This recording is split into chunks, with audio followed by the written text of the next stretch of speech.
this computer, and here we go. Okay, so this is session 8, and has kindly volunteered to give us a presentation about transactional analysis, and then we are all together going to see what connections we can make between transactional analysis and storytelling therapy. We might find that storytelling therapy and TA have a lot in common. So absolutely. Go ahead, Vikas. Okay. So this all began in a therapy room where Professor Dr. Eric Berne, the founder of Transaction Analysis, was working on a session with a lawyer. And suddenly he saw the lawyer was talking very practically and logically. And Dr. Eric Berne cracked a joke. And at that very moment, the lawyer started laughing out loud like a very, very carefree child. And then suddenly, in the very next minute, he started crying out loud because of the loss of a relationship that he had earlier that year. And that led to him thinking, could there be multiple paths or multiple states from which human beings operate? And through years and years of studying the same topic and theme, he then started to write about a science which today we know as transactional analysis. So I did 2 years of bachelor in transactional analysis. Last year I concluded with Dr. V.V. John in India. And I'm going to share with you over the next 6 to 7 minutes about what is transactional analysis. I would share with you what are ego states, and I would share with you how do those ego states come together to create a pattern of probable personalities. These are the 3 things I would share with you. I would appreciate if you would put down your questions and ask me any questions that you have at the end of the presentation. So I'm going to start now. So transactional analysis, according to me, is basically the ability to analyze the effectiveness of a transaction and the impact the quality of that transaction has had on the relationship. So to give an example, it's a wife's birthday and the husband gets her 100 red roses, and the roses are kept on the table as a surprise for the wife. But the wife has been grumpy all day, and in the evening when she comes home, the husband's like, what's wrong with you? I've got you 100 red roses. Aren't you happy? So can't you see I love you? And the wife says, but I don't want to see it, I want to hear it. And he says, no, but don't you see it? And she says, no, but I want to hear it. So that's the difference. He wants to show her that he loves her, but she wants to hear him saying it out loud, that I love you.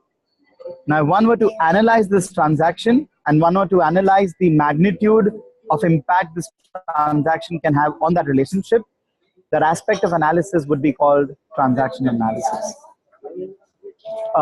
Moving ahead with this definition and an example of transaction analysis, each of us in every transaction in any relationship, according to Dr. Berne, operate from 3 different, what he calls energy states or ego states. The meaning of ego here is not the classical meaning that we have of an inflated ego within us, but the ego here is an energy which is in motion, and we operate from that state of energy. So Professor Dr. Eric Berne talks about 3 energy states or ego states. The parent ego state, which is called the taught concept of life. T-A-U-G-H-T, taught.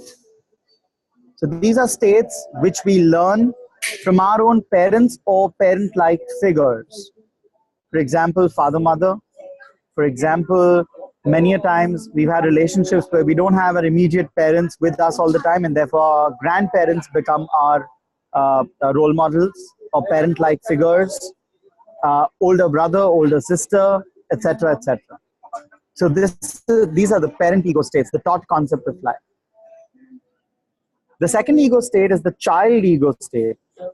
The child ego state is the felt concept of life.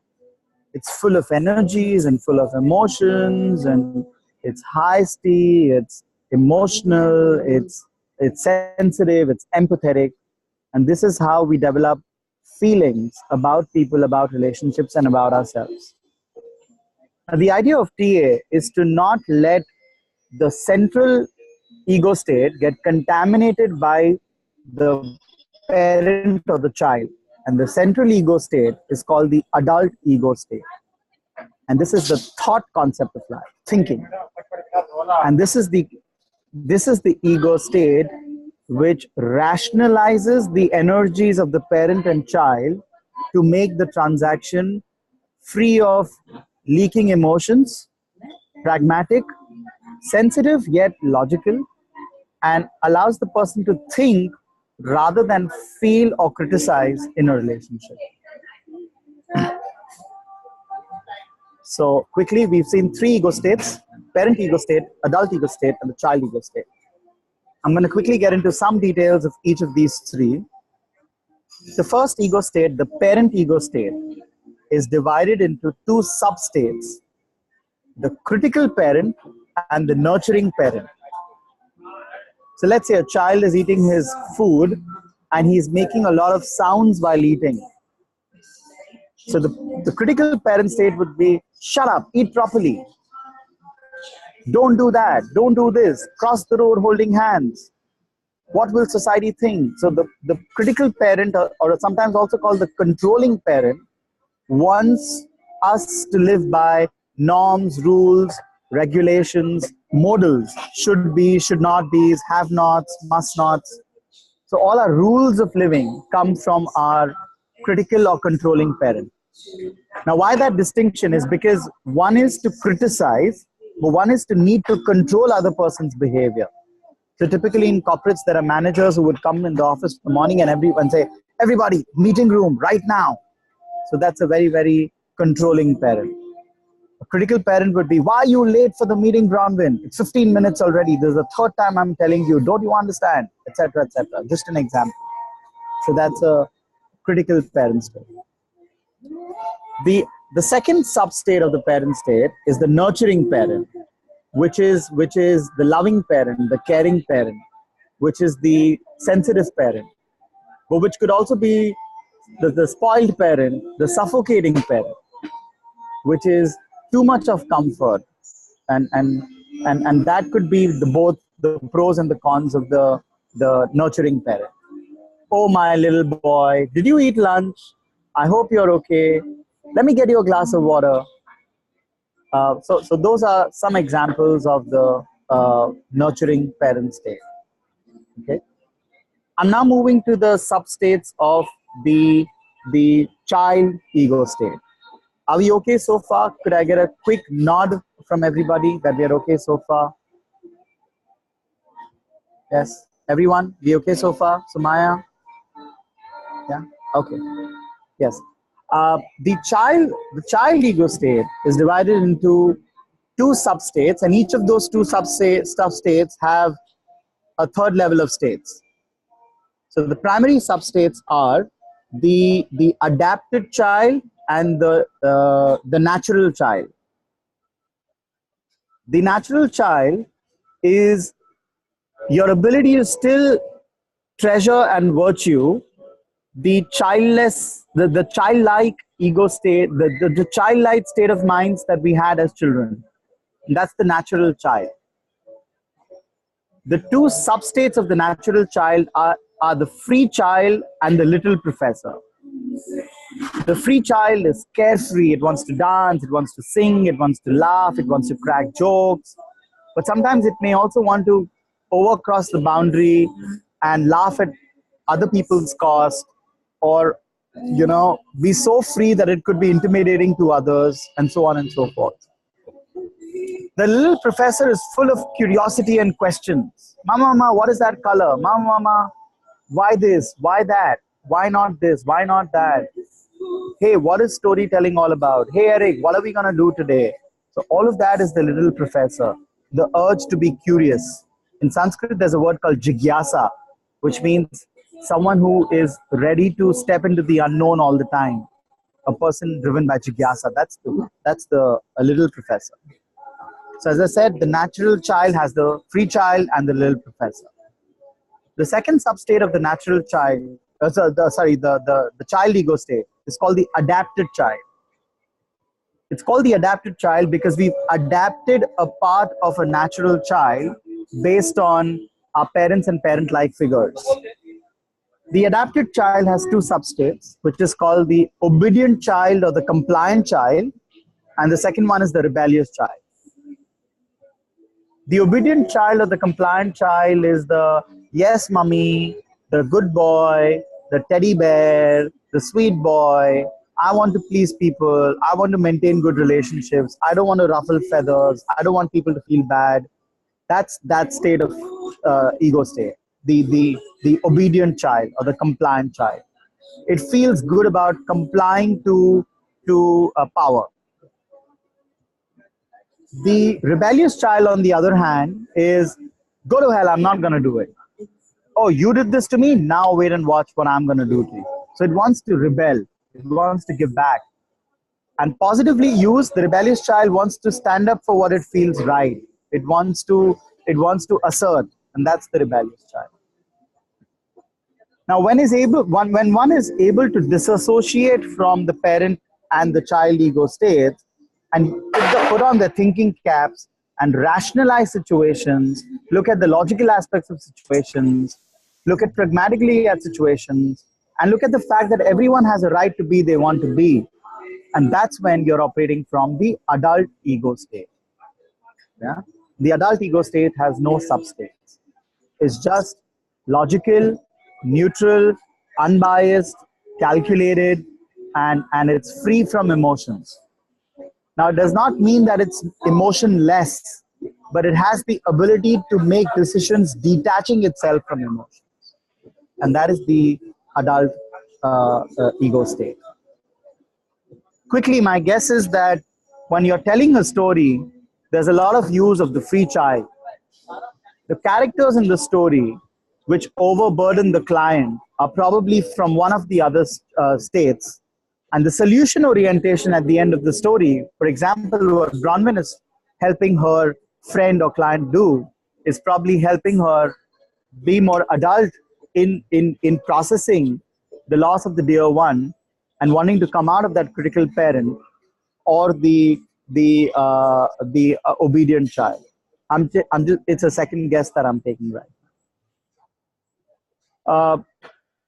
Coming to the last part of my presentation from here, now these child states exist in all of us in different degrees, and we have all the child states. So I'm going to send you a psychometric tool at the end of this session or by this night, which will help you to fill it in and get to know your primary child state, and also help you create an egogram, which will tell you the distribution of your energies across the different ego states.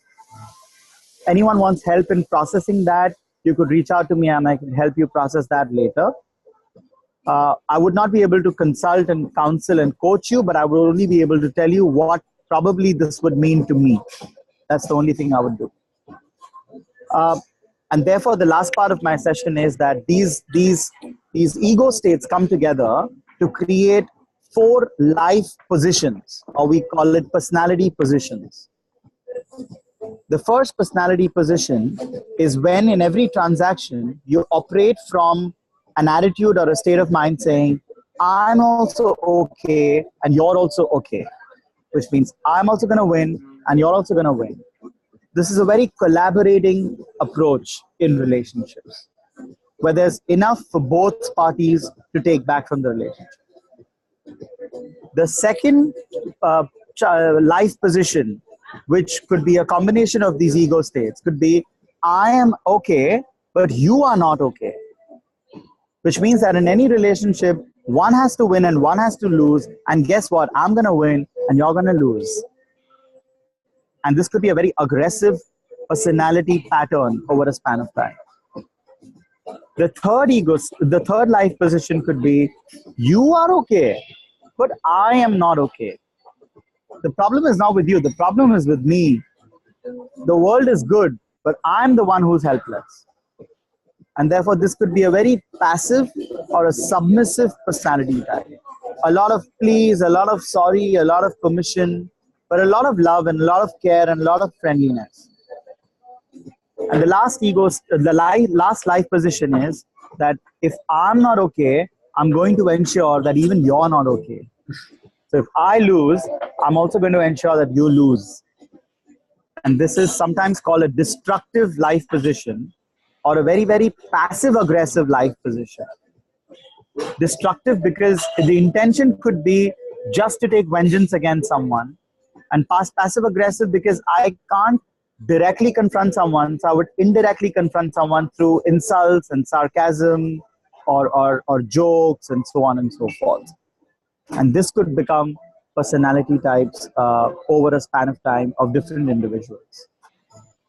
My recommendation would be that TA is all about recognizing yourself, regulating yourself, recognizing others, and regulating others.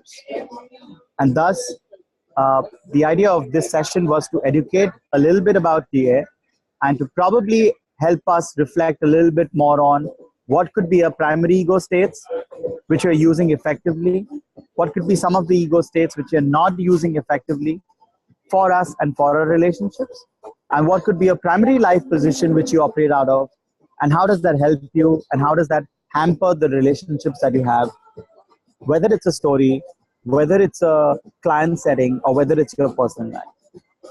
I wish you the luck and the energy to nurture your relationships, and with that, I rest my case. A book I would like to recommend is Games People Play, and another book is I'm Okay, You're Okay. These are the two classical, simple books for TA. Thank you. Wonderful. Thank you very much.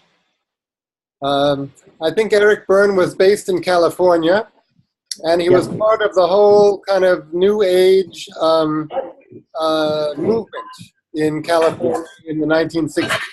Which took a fresh look at psychology and everything else. So lovely. it sounds, in part, what we have here is a theory of the personality. You say the adult is in the middle, and the parent is somehow on the top, giving regulations and what we do. It's similar in some ways to Freud's vision of the personality, where the superego is the element that is telling us what to do, or telling the rest of us what to do.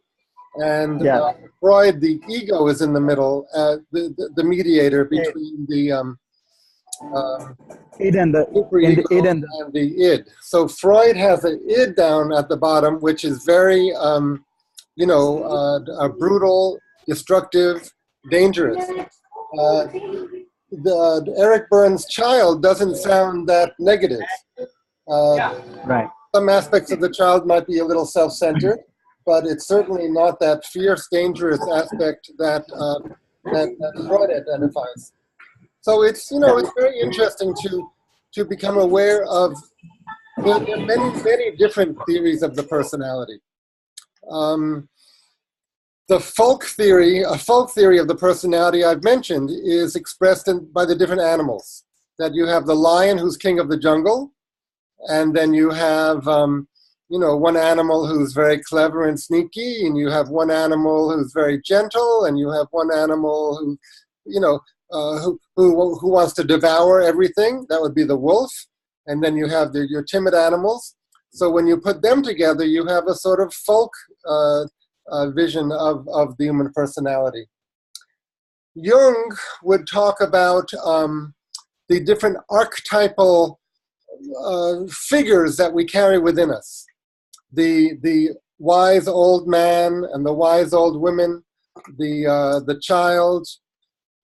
So he thinks in terms of archetypes, which are universal personality types or forces of nature that we carry within us, and there are many of them. So in Jung's vision of what is inside of us, there are many, many things inside of us. Now, in storytelling therapy, which is really inspired by Jung's work, the way we proceed, the way we try to improve ourselves is to bring up these different voices and let them express themselves, let them speak, and listen to them and tell stories about them, or let them tell stories, either true stories or stories that they make up. So it's to bring up these different elements within us, put them into play, and see what happens. See if they want to speak to each other, see if they want to go on adventures, and the stories that develop are therapeutic in the sense that we are able to express what's inside us, and there may be a sort of integration of the different urges, inclinations, voices. They get to know each other. They get to hear each other, and hopefully this helps us integrate the different aspects of our personality. So I want to ask Vikas, in TA, once these different aspects of our personality are identified, what then is the next step?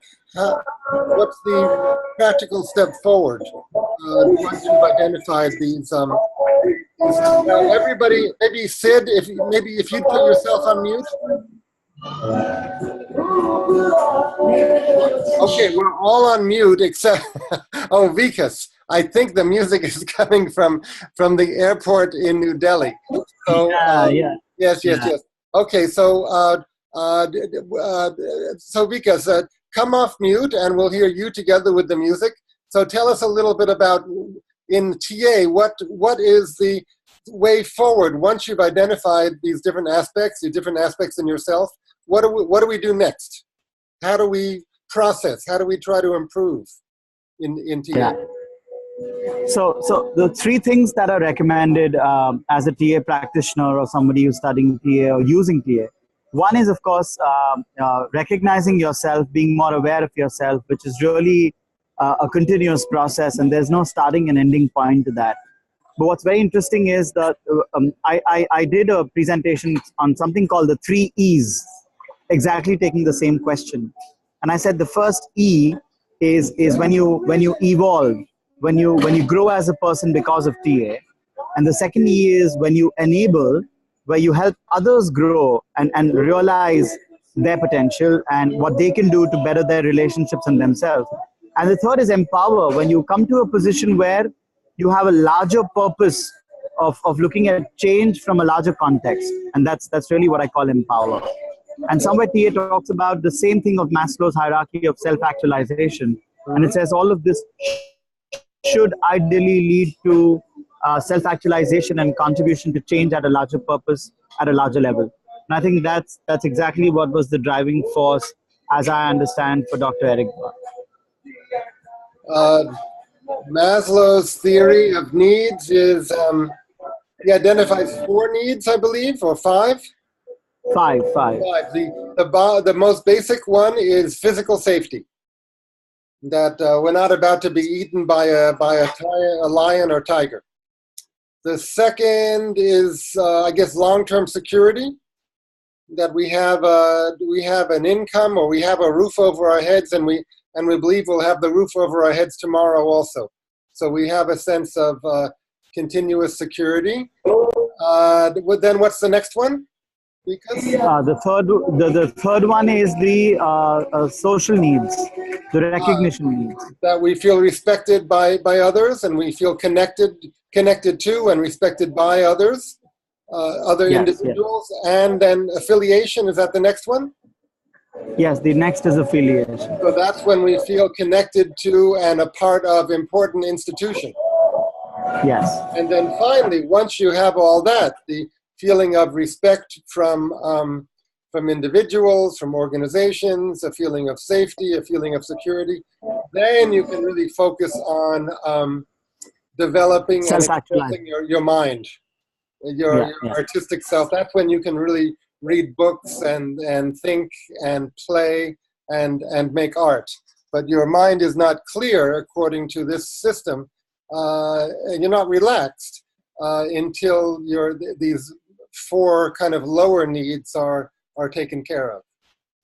So that's not really a theory of the, well, maybe it is a theory of the personality, because it's saying that our personality requires these 5 things. Yeah. So TA talks about 5 personality drivers, which is closely related to the Maslow's theory, which says there are people who are driven by please people as one drivers. And there's another driver called hurry up. And then there's another driver called try hard. And there's another driver which is called be perfect. And there's a last driver called be strong. And these are drivers which drive our needs to be a certain way while interacting with others. Please people, be perfect, hurry up, be strong, and try hard. Okay. So in storytelling therapy, we might make a character out of each of those and have those characters talk to each other, or have those characters be characters in a larger story. Okay. Anyone else? Any thoughts? Any responses to this system? It's what Vikas is really presenting is a system of perceiving the human personality. It's a theory of personality. To me, it's not fully clear yet about how they go about trying to improve things. But I guess the first step is just awareness of these different aspects of oneself. And the second would be analysis, conscious analysis of the transactions that you have in your relationships.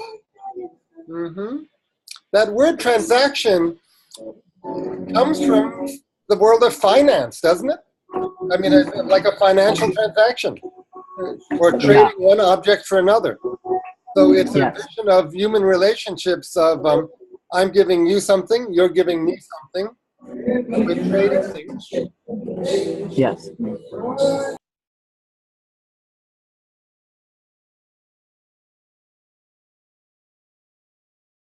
All right. Well, let's just we can just let it sink in, and we can refer to this in emails and in the remaining sessions. We can just take it in. Eric, can you hear me? Yes, go ahead. Because that was a beautiful summary of TA. Every time that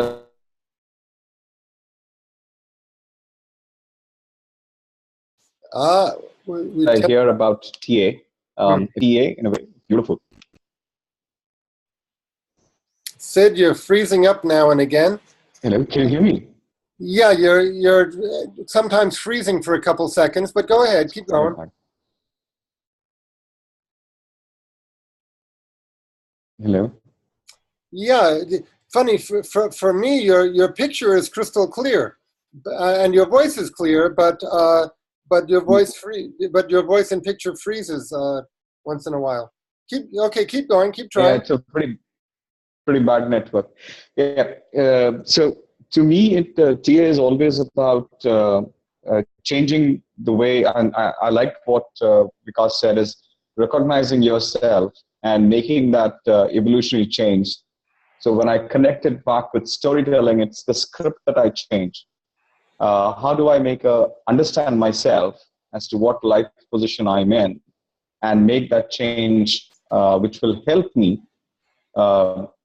do something which is different, achieve something that is much larger. What kind of thought process, what parental instructions I'm running with, what kind of childlike feelings that I'm running with, which is actually hampering my growth, and use the adult's state of mind in making a better use of my potential and a better positioning of myself in the days to come. So I basically are looking at changing my behavior pattern in a manner which is more helpful to me. So TA to me always is about changing that script that I've already been with for so many years, making that change so that I get a better future tomorrow, and using that adult stage and be a little more rational, be more accepting to things that are around me. Okay. my inclination as a therapist in training is, and I don't know if this is storytelling therapy or if it's just me, is to try to listen to each of these voices. If there is an angry parent, I would want to talk to. I would like to talk with. I'd like to have a cup of coffee with that character, and try to understand where that character is coming from. What are her deepest fears? What are her deepest hopes? Right. How has she become an angry, critical parent? Does she want to change, or is she happy that way? So I would want to learn more about and make friends with and investigate each of these voices and maybe put them into relationship with each other. That would be my so true. But, it's the realization of what is making me do something, and if I'm able to realize that and make that change if needed, then that's for me would be, from a TA perspective, that's where I connect with. Very rightly said, Eric. So this is it's a psychoanalytic approach because it's looking at the unconscious and the forces, the elements that are under the surface, driving our behavior, driving our consciousness. So it's a form of introspection and psychoanalytic thought. Yeah. Okay, anybody else have anything to add or ask or tell about this approach?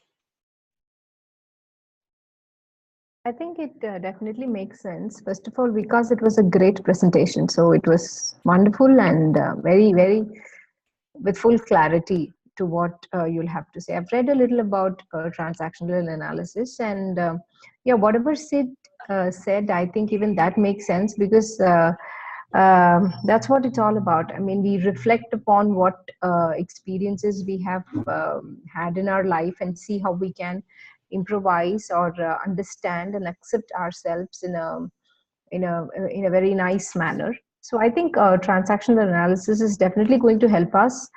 To use Sid's words, change your story script. I specifically liked when he said that because you want to definitely look back and see how you can, make a better person of what you have always been. And for me, I think it's a very huge process. I mean, using stories to heal, I think it's very important that we understand these ego states of us, whatever we have in us. And I think that would definitely help us also identify the client's, ego states that the client is going through, and possibly also give the client a hint of, trying to analyze the ego state within the person, himself or herself. So yes, it's a huge, it's a very mandatory thing for a person who's going to use stories as healing is what I think. Very nice. So I think it's very important if you're going to use stories to heal. Well, if you're going to use stories and if you're going to use inner characters, if you're going to think of aspects of yourself as characters, these are good tools. I think it's often especially valuable to think about the injured child within us. I don't know if TA specifically discusses a child who feels injured, but other systems do, and certainly fairy tales do. In most fairy tales, there's a deprived, suffering child. So I think it can be useful to look at oneself and look at inside oneself and see, is there a part of me that feels, that I've missed so many things, that I was deprived of so many things, that my mother wasn't there, or my mother didn't love me, or I didn't get to do what the other children did. To see, to take stock of oneself and to see what feelings there are inside, both hurt, angry feelings, as well as joyful feelings. I just want to quickly share something. May I? Yeah. So I lost my father when I was 13, and I took up a job of giving tuitions to my own batchmates very early, and I went and stayed in a monastery for some months because I didn't want to get. I think I shared that earlier, but I was very angry and bitter with my mother for many years because I had a stepmother as well, and whenever she wanted, she would send me to her, and whenever she wanted, she would call me back, and so on and so forth. But I still felt obligated to her, and for a lot of time in my college, I would not go out with friends because I thought, oh, my mom's alone and I need to be with her. But then when I did TA at a young age of 24, that's the first time, and Sid is right, because the prime objective of TA is to change your life script. And that's what it is all about. And then there was something beautiful that was said there, that we are all made of flesh and blood and bones and stories. And the idea is to not to tell a story, but the idea is to live the story in a manner where it empowers you to come out of it and recreate a little part of that script so that you rewrite your own story in your own words. And I think much later is when I had a dialogue with the responsible child within me, the rebellious child within me, and the giving critical parent within me. And I think that's when my adult helped me to have a rational discussion with my mother, and I forgive her, I forgave her, and I also set down certain norms of the relationship. So I just want to share that, and I think today the life that I've given to myself is because of that conversation. Is your mother still with us? Yes, my mother is still with me. Of course, I don't talk to my stepmother. It's been very many years. My mother is still with me. But today, the relationship is free of grudges and free of residual emotions of the past. And we restarted our relationship with probably writing new scripts for each other. Wonderful. So part of this role-playing process, which is especially done in this field called psychodrama, but it's not limited to psychodrama.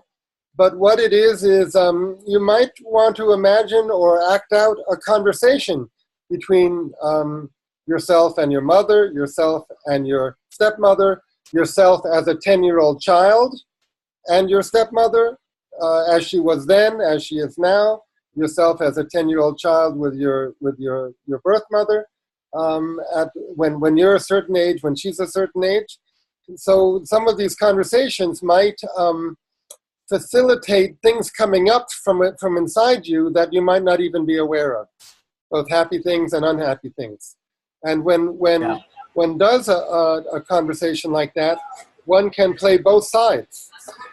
So one can learn about how oneself felt as a 10-year-old, and one may also learn about what the other person was feeling and thinking, or at least what one imagines the other person was feeling and thinking. So this kind of work is intense if it's done well. Yeah, I've done that with Magdalene, and I think it was the most liberating. Yeah. You've done sessions with Magdalene.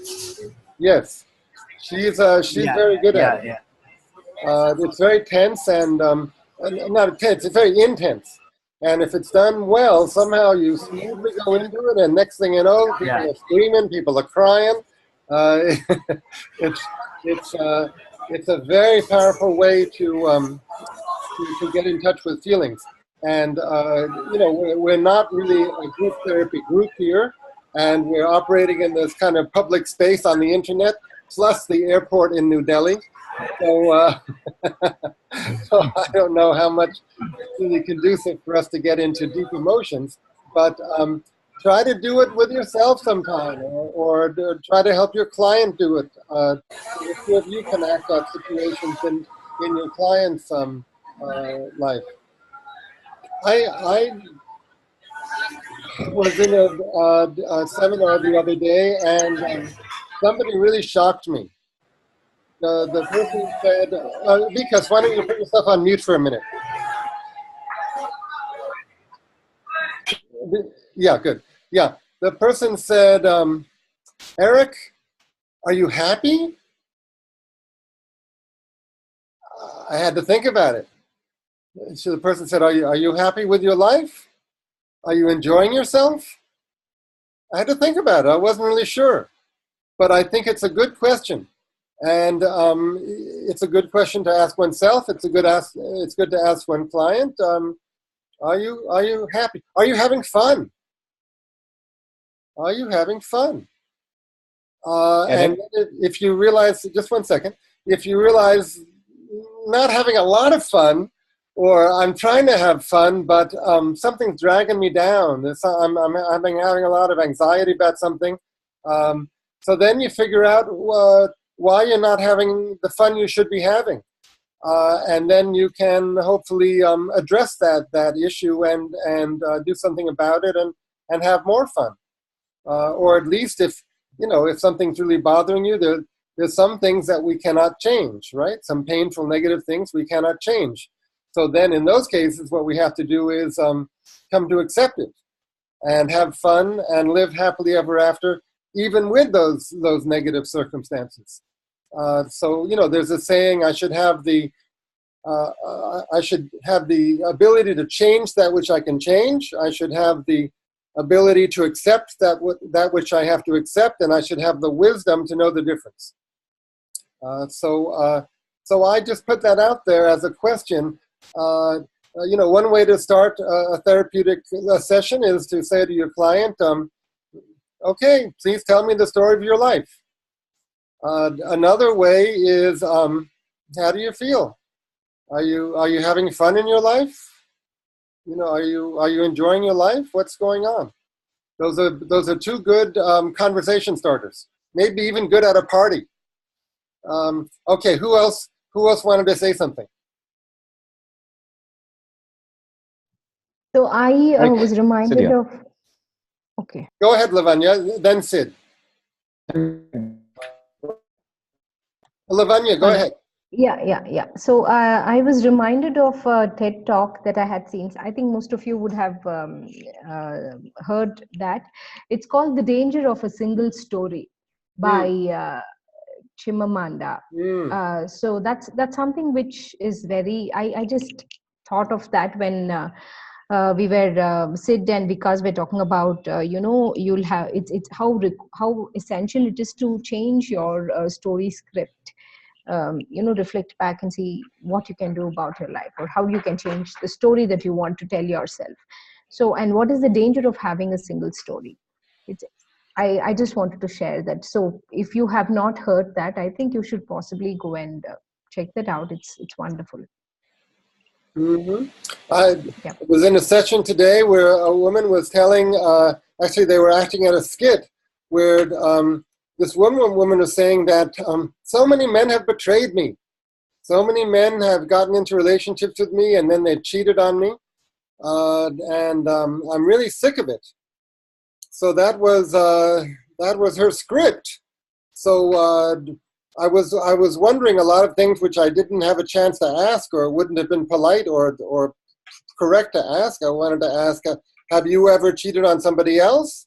I wanted to ask, why do you think this might happen? Aside from, we all know men are dogs, but aside from that, why might it happen to you more than it would happen to the average woman?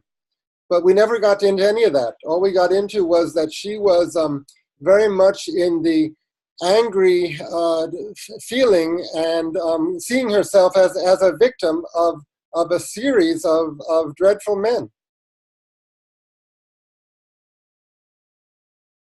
But, if I was going to be seeing her one-on-one as a therapist, or if anyone of us would, we would try to, get to the bottom of it, aside from that men are horrible.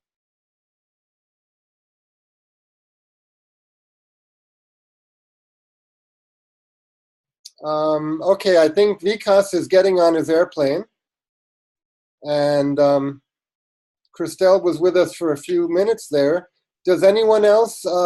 Okay, so Bronwyn, you've had one session now with a client or a friend. Has anyone else managed to enlist someone to help with this process? Go ahead, Sid. Sorry, I just want to add on as we were talking. So this was a coaching session that I was doing with on a pretty senior guy, and we were talking about, did you have fun with yourself today? Did you enjoy what you're doing? So one of the questions, and I found it very powerful, which I had asked this person, and I keep asking now, is, do you love yourself? And the state where I'm coming from is, if you love yourself, the choices that you make are going to be in relation to the environment in which you are in, and how you interact with the others around you, and how you look at your own self-esteem. And when I connected this back with the concept of transaction analysis, it's more in terms of how I value the transaction, or how I value that relationship, how I value myself, and look at my child as to what feelings it's going through, or the parental instruction that's coming through, and balance it out so that it makes it's easy on me, and then it's easy on the environment that I create around me. So do you love yourself? I find it to be a very powerful question itself. Yes, and it's something that you can really track down. If you're not feeling loving oneself, why? Aside from that, I'm too fat or something like that. Have I done something that I'm not proud of, that I am angry at myself about? And if that's the case, what can I do about that? Have I been treated badly habitually? So I've internalized other people's anger towards me or hatred of me. So if one does not love oneself, you can trace back why and what to do about it. Yeah. And the classic example is, if I'm fat and I don't love myself, I'll keep binging. But if I love myself, I might look at what food do I eat, what kind of exercise that I do. How do I change that script that I'm running with? How do I change those little things that will make me feel good about myself?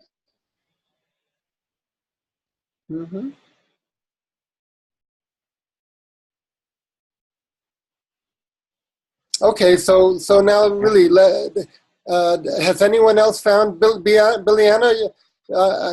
I'm sure you found some people there in Spain who are going to cooperate with you and have 3 sessions with you. Hello. Yes, I have some people, but I haven't really made a session. I introduced them the how do you say, the method and what we're doing. So I have some people, but I haven't been able really to start on. Are you planning to see them? Are you planning to see them as individuals, or as a group? Yeah. No, I would recommend as individuals. Yeah. Yes. Also, some of them are actually, I have 3 people for the moment. 2 of them are already, if I can say, clients, patients, I never know the right word, but people, they come to see me for art therapy. And so I know already more or less the issues, or let's say the down basis of the patterns they have to work on, which might help me actually with a shorter session on storytelling to find out how to work through. I have one woman who is taking a lot of cocaine. She, let's say, her down, besides from where they started, the effects of this, not physically but emotionally, is that she has a very low self-esteem, extremely. She cannot focus for a longer time. She's always bored, for example. So she needs always something new, which is outside of her. She never looks also towards the inside. So I've been trying to see, for example, she's also a person who is very anxious. She doesn't have time to sit or to paint, but I really like to work with her. So for me, it would be a challenge, but also an interesting thing to see how to work up with the story, or get her involved in a curious way, so that we can go through at least three times sessions. So this is for the moment, but I haven't been able to So you want to probably help her develop a story. Either you develop it or she develops it, that somehow leads her to realize that she needs to settle down and, apply herself or get to work or She's face working. herself, or stop running. It sounds like she's running. She's just running. She's avoiding something.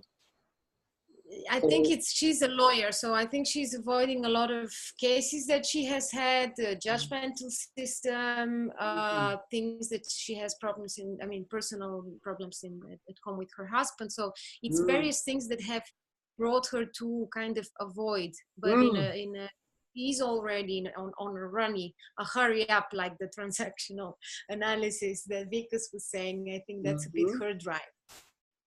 So I'm trying to individuate a little bit before I go with these people, let's say some points where maybe I could use metaphor, and they're difficult in the sense if I offer them at first that they write a life story would probably be a bit harder than making a kind of a story myself, which they slowly have to fill in with their inputs. Well, for most people, of course, my example to invite them. That's what I mean. For most people, of course, it's much easier for them to tell their life story to another person in 10 minutes than it is for them to write it down, to spend 10 minutes writing it down.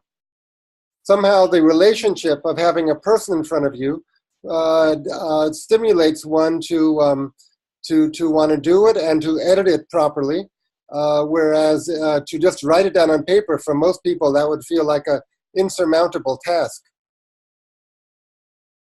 So for most people, you probably want to begin with, having a session together, and then maybe, as Bronwyn, you said, suggesting homework, suggesting that they continue the work in a journal in between sessions. Mm-hmm. What specifically with her, my thought was when I put her directly on a task which is a bit more practical, she's not that avoidant. When I'm with her talking, let's say in a verbal way, that's why I'm doing art therapy with her. So when she's painting, she can concentrate a bit more. But when we are verbally, making a transaction, she's standing up, wanting to go to smoke. So it's interesting. I'm trying to figure out what's the best way, but I have to start anyway and then decide on the development process how to go on. Well, she is coming for therapy or counseling, so another simple-minded way to begin a conversation is, what are you here for? What do you want? Is there an aspect of yourself or your life that you want to change? And if the answer is yes, then okay, let's see how you can go about it. Yeah, I know. Like for her specifically, I know that she wants to calm down. She wants to get a bit more detached with. She's very attached to her husband, so to be a bit more independent. She's very independent at work, but very dependent at home. So she has this, let's say, two different worlds, inside and outside, that she's living. So she needs balance also between these two things. Mm-hmm. Sumaya, do you have anybody in mind who might help with these 3 sessions? Sound. My first session will be tomorrow morning. Wonderful. And the interesting is that the person I will attend, is it right to say attend? Yes. Yes. Fine. Okay, I will attend. She has like a story like mine story. Her story sings with mine, and but I think I can work with her, and I studied some methodologies, some ways to Susan Perel to the way Susan Perel works to build, to create a metaphor, and I think it's her methodology can help me. And if you want, I can share with you. Because I don't know if you know about this methodology, but she works with three parts to build, to create a story. And what I think is very useful is that she suggests we start understand well the behavior, the problematic behavior. So she suggests 5 questions.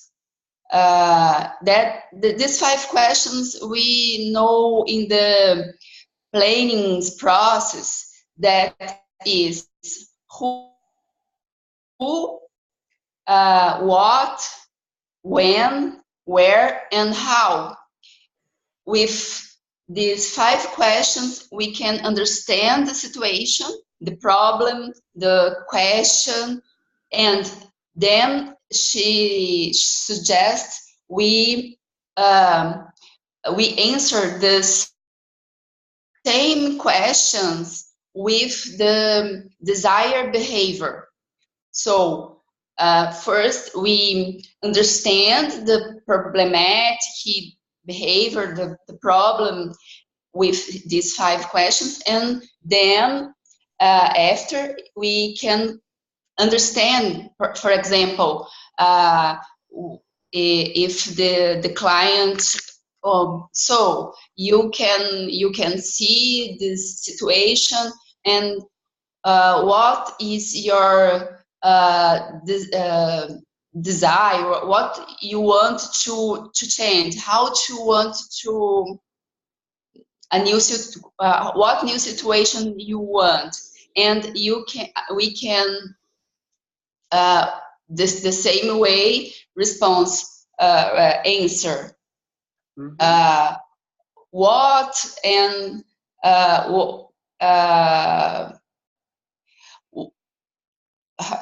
let me see. I am with the what is the desire, what you want for a new situation. So what and how she can change, or the person, or she or he can change. And after these steps, she suggests create a metaphor for this new situation, or this with these steps we can create or build a story or a metaphor. Mm-hmm. What I think is very useful is the 5 questions to understand the situation and to understand a new desired situation. Okay? Yes, wonderful. You know, I think when we're listening to a life story, especially a 10-minute life story, one thing is one wants to be on the lookout for when does a difficulty first come up? You know, where in the story does does something painful, uncomfortable, unpleasant, challenging? Where does that come in? Mm-hmm. And then, and I guess in general, as it goes on, and as you come to the end of the 10 minutes or whatever, you want to get a sense of, does the client feel frustrated about anything? Does the client, is she expressing a desire to do something that she hasn't done yet? And if there is some frustration, there are two ways to approach it. There's two ways for the client to approach it. One is to make a practical plan on how to, change one's behavior in order to achieve that thing one wants. And the other is the more psychoanalytical approach of looking at the inner workings of one's personality and the history of one's experience, and seeing, what happened and what habits one has developed as a result, what defense mechanisms one has developed, and to try to understand and change the situation from within. So it just depends on the taste of the client, if she wants to approach it more from a practical external problem, or as a internal issue, or both. It's probably best if one can approach it both ways. But anyway, my point was, when you're listening, look out for the first time something seems to be going wrong, and then keep an ear out for frustration. Eric, I have a question. Would you encourage already at the first session, so meaning at the first moment that person tells their life story, that there be more symbols used or metaphor used, or you would let them completely free to storytell and then try to see at the later session how to maybe use a metaphor for something? Well, you're more experienced as a therapist than I am, so I think you should speak on this. So images already are very symbolical. Yeah. The words that some people use are not necessarily always connected. I mean, you can obviously always search for symbols, but some people being more logical and practical, the verbalizations of their idea would be very different. Obviously, when you first meet a client, the first order of business is to really understand their situation, their life history, their life experience. I'm talking because it's something which is stirring my mind now after hearing about the transactional analysis, because in some ways or another, if a person, of course, with more more experience, knows if they want to work a bit more on an archetypal level, or a transactional analysis, which is a very different approach on the psychology, on the personality division and so on, then probably I work more with the Jungian, let's say, Jungian method, humanistic psychology approach. So this would already invite a lot more metaphor symbology within the work. Whilst I guess if there would be more psychoanalysis, more transactional analysis, maybe even Gestalt would already invite a different approach of how then. Well, okay. The Jungian approach, as I understand it, is to especially be on the lookout for typical or outstanding images, objects, characters, situations. And he is calling those archetypal, which just means typical. Typical in the sense that this seems like it's something that other people might have experienced also. And so his approach is, when you do hear the life experience of someone, focus in on what seem to be the outstanding elements of that story, and then try to locate some of those outstanding elements in mythology and in fairy tales. So you can get a sense of how those elements appear in the general culture and appear in the major stories of the culture. So I guess it's looking for metaphors, but the actual elements of the story The first thing is to really get clear on the real life experience of the client. And as you get clear on what it's all about, what really happened, and the details of what happened, the people and the things and the places and the events that were involved, I think the metaphors will kind of develop out of that, because what you're first looking at is the actual facts of the story, and those facts, those elements, those objects, those things, those places, they will you will get a sense that those are very big, those are important things that maybe you can also find in mythology and elsewhere. So those will develop into metaphors on their own. It will happen by itself. The important thing is to get the sense of the story and the sense of the details. And then once you identify the details, those details will turn into metaphors. That's my suggestion. So it's a matter of listening very closely to what the client is telling. And I wouldn't ask her to make anything up too soon. At first, I think the emphasis is just on what does she remember? What has she been through?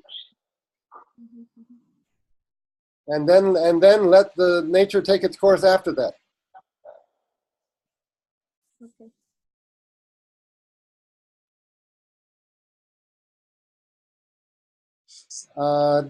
Let's see. I think we've just about everyone. Smita, how about you? Do you have someone who's volunteering to help you with 3 sessions? Yeah, I do have somebody. In fact, today I had the first session Oh, with what happened? in the morning. But then there's this there's this let me first ask you this. There was this something which has been bothering me for a while. So there's this lady. I told her about what this is and what I'm doing. She was just curious. So she said, I don't know if it is out of context, but she said that, okay, my daughter, she's a tomboy. So can you talk to her and make her more, girl-like? I don't know if she basically had come to me for classes and the workshops and stuff, and so she was saying, can you make her more feminine in the way she dresses, in the way she talks, and find out why she's so she used the word tomboy, and she doesn't want to have long hair, and so can you do something for her? But I don't know, I'm just torn apart between, is it required and should I or shouldn't I? But that's something which is bothering me since morning. What do you think, Eric?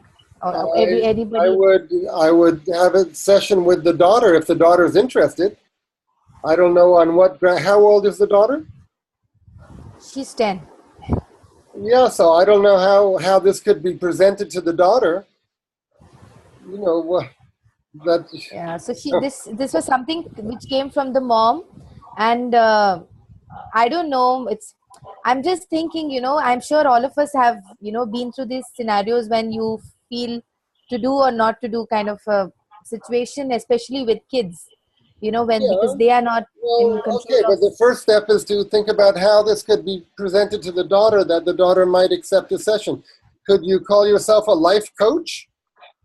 And tell the mother, invite your daughter to come have a session with the life coach, and your life coach will help you. Whatever you want to do, your life coach will help you do it better. And that's true. That's what a therapist is here for. A therapist is not here to change anybody. A therapist. Yeah, but that's exactly my question. See here, the person herself is not feeling that she needs therapy, but it's somebody else. But is that even right? It may be that the 10-year-old would benefit from seeing a counselor, just so that the 10-year-old can learn how to handle her mother's anxiety better. Probably. My wife Magdalene sees a lot of gay, lesbian, bisexual, transgender people, and there's always 2 parts of what she does with these people. Number one, help them figure out how to handle their situation, and number two, how to handle their parents. And it ends up often the parents need the therapy more than the child. Agree. And the biggest problem gay people have these days is the problems that they get from society and the problems they get from their parents. So Okay. you might meet with the daughter and help her prepare for perhaps a teenage period of being harassed by her mother and how she can handle it. Okay. And if I'll do that. I haven't actually given her a consent, but I am still dwelling on this. I agree with you. It should not be presented to the child in terms of that there's something wrong with the child.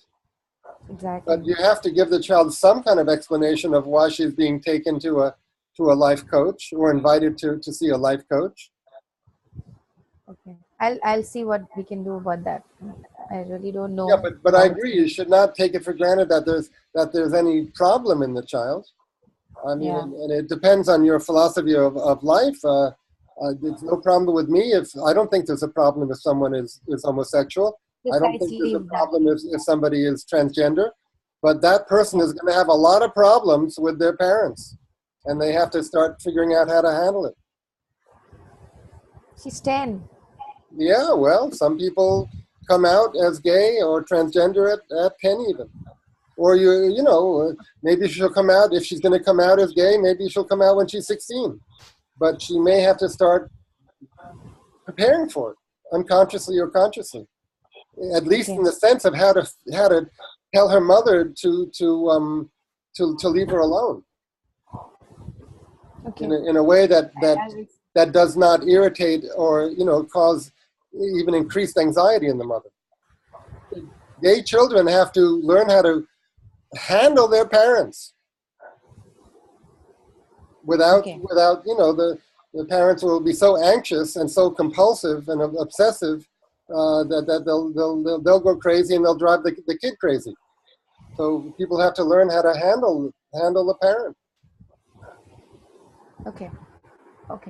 Maybe maybe I'll just give a consent, and if I have any hiccups, I'll definitely get back to you. Is that okay, Eric? Sure, but as I say, I suggest tell the mother she shouldn't say to her child, I think you're sick and you should see a psychiatrist. No. Would you like to see a life coach? Whatever you want to do, this life coach will help you do it better. Okay. I'll try that.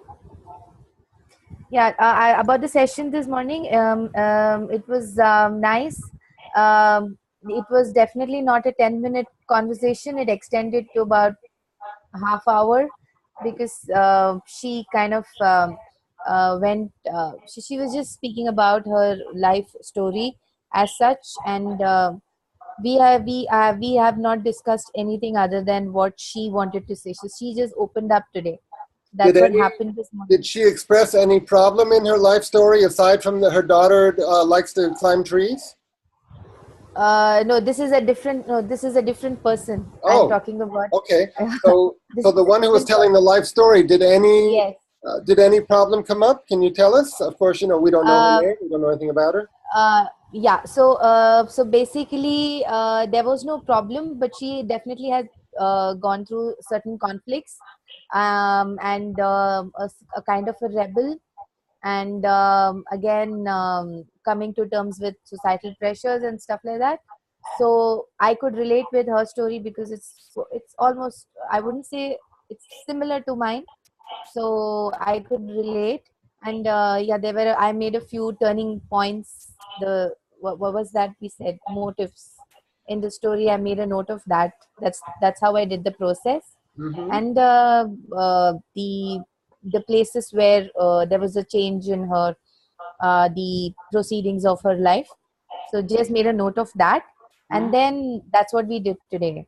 So I think I would be meeting her next week, and then we'll see how we take this sessions further. Great. Yeah. Okay, so I'll suggest a reading by email, and I'm still in the process of writing up that about that client who was introduced to the sisterhood of the rabbit and the moon. So as soon as I finish that, I'll send it. But I'll suggest some reading. But really now the number one mission for each of you is to see someone, to begin seeing someone, and then be ready to tell us about the process. Okay, and also any, like Vikas, if you can do anything like what Vikas did today about anything, that'd be wonderful too. Okay, shall we? Okay, so now shall we stop the recording? Okay. Let's stop the recording.